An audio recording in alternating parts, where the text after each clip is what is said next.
Buenas tardes, mi nombre es Melanie Hernández, junto con mi grupo, el cual está conformado por Jesús Castro, Luis Fuente, Gabriela Salgado y mi persona, le vamos a hablar un poco sobre los transposones. Primero, ¿qué son los transposones?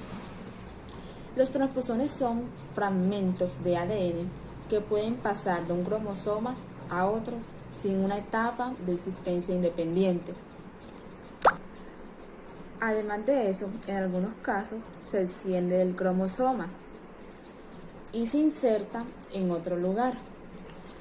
Otras veces el fragmento original permanece en su sitio y su copia se inserta en otro lugar.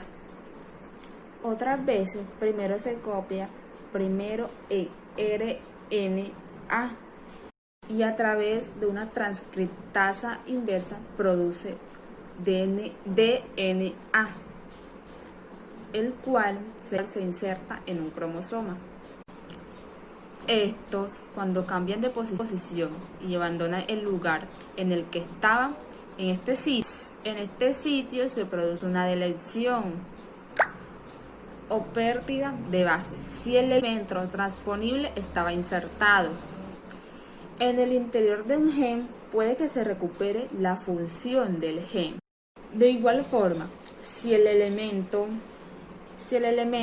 genético móvil al cambiar de posición se inserta dentro de un gen, se produce una adición de una cantidad de nucleótidos que tendrán como consecuencia la pérdida de un gen. Es por eso que los elementos genéticos transponibles producen mutaciones. Un ejemplo de esto sería el maíz. Algunos de los genes responsables de esto se heredan de los progenitores y nadie se podía explicar el porqué de esto. El porqué en un organismo consistía en varios colores, o sea, como en un maíz. Los efectos en el maíz pueden ser los granos jaspeados, es decir, de distintos colores. No es el mismo maíz, el mismo color del maíz en que está en toda la planta, porque hay otros efectos que otros maicitos o otras semillitas que son de diferentes colores. Buenas tardes, Gabriela Salgado. El análisis de las TEL requiere herramientas especializadas. Debido a su naturaleza repetitiva, que plantea una serie de desafíos analíticos y a menudo requiere el uso de herramientas especializadas, como los genomas pueden albergar miles de copias de secuencias TEM muy similares, la unicidad o, alternativamente, la repetitividad de las subcadenas dentro de estas regiones deben tenerse en cuenta durante el diseño experimental como el análisis. Como ejemplo, los oligos de ADN cortos que se dirigen a una instancia de TEM específica en el genoma para PCR o reacción por cadena en la polimerasa ADN de horquilla corta o CRISPR-Cas9 pueden diseñarse y validarse cuidadosamente para garantizar que sean regiones realmente específicas del genoma. En algunos escenarios puede ser aceptable o incluso deseable apuntar a muchos elementos simultáneamente a una familia T completa. Del mismo modo, la unicidad o repetitividad son conceptos importantes a tener en cuenta al alinear la lectura de la secuenciación y el análisis de T de la próxima generación. Existen varias estrategias para asignar lecturas que podrían originarse en múltiples secuencias genómicas. Primero, mapeo de lecturas a secuencias de consenso de su familia T. Segundo, mapeo al genoma y mantener solo lecturas de mapeo únicas. Tercero, asignar múltiples lecturas de mapeo al azar entre posibles candidatos. Y cuarto, redistribuirlos de acuerdo a varios algoritmo como la máxima probabilidad. En última instancia, la elección está guiada por la técnica como chip-seq y RNA-seq y el propósito del análisis. Se necesita información sobre instancias individuales de T o es suficiente una cuenta de resultados para cada nivel de subfamilias. Notablemente, estos problemas de singularidad diferirían sustancialmente dependiendo de las especies estudiadas y la presencia o ausencia de las familias T. Por ejemplo, el mapeo de lecturas AT en el genoma humano sería menos desafiante que en el genoma del ratón, dado el panorama T más reciente y móvil de esta última especie. Finalmente, a medida que la tecnología de secuenciación y la bioinformática mejoran, especialmente con la longitud cada vez mayor de las lecturas de secuenciación, muchos de los obstáculos que enfrentan los estudios anteriores se eliminarán progresivamente. Enfermedades asociadas. Se han documentado hasta el momento alrededor de 65 enfermedades genéticas que pueden ser causadas por los efectos de los genes saltarines.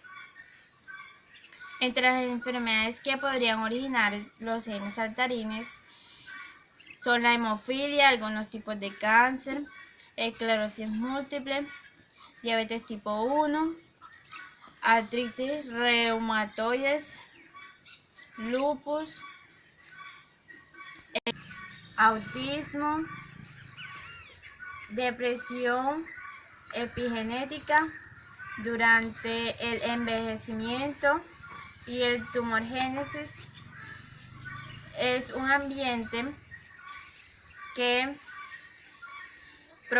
es propicio para la actividad de los T, que puede ocasionar inestabilidad genómica, es decir, roturas y translocaciones de ADN y transcripción activa, elementos LINE en varios tipos de cáncer, junto con actividad de los T en el cáncer.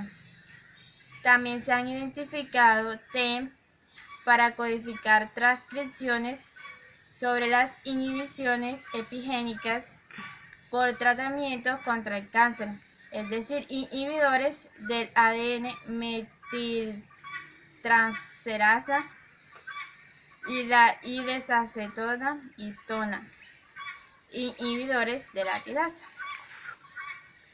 Una función menos conocida de los T es a nivel de la población, incluso en enfermedades.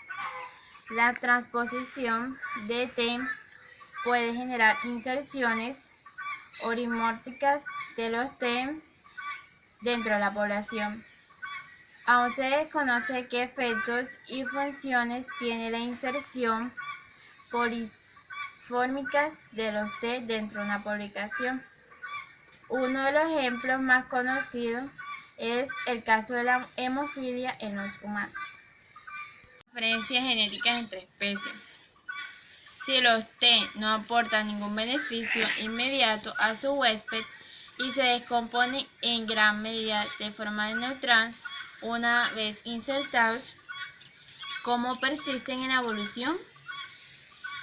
Una clave para este enigma es la capacidad de los T no solo de propagarse verticalmente, sino también horizontalmente entre individuos y especies.